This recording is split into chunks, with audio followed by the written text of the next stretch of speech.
南投有民众半暝西怪手上路，偏偏错人耳，唔配合警察临检，甚至佫用怪手吐头的吐刀被弄警察。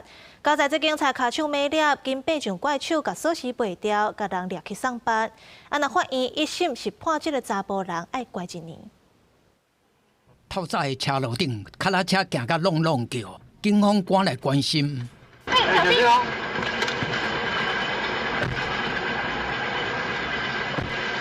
脚踏车唔无动点，佫脚踏牙悬向警车驶过去，车顶的警员赶紧退后，另外一个警员即时举枪阻止，驾驶座的查甫人嘛是无爱配合。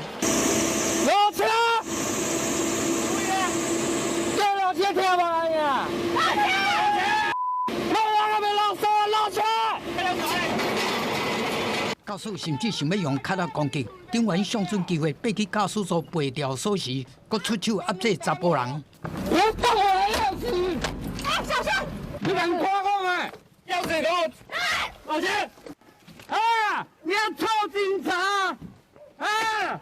快点打我！驶脚踏车的姓林的查甫人最后警方逮捕。第三，警方日前透早接到民众报案，讲有一辆脚踏车伫车路走。警方来现场发现，驶脚踏车的是管区内一个姓林的惯窃。伊讲脚踏车是伊家己的，伊要驶转去厝里的种地。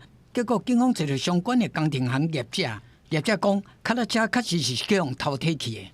倒伫清水甲刮开啦，刮开就先暂时放伫遐啦，放伫遐就无真正经的人就甲你牵走去安尼啦。全案依窃盗及妨碍公务罪嫌，移送台湾南投地方检察署侦办。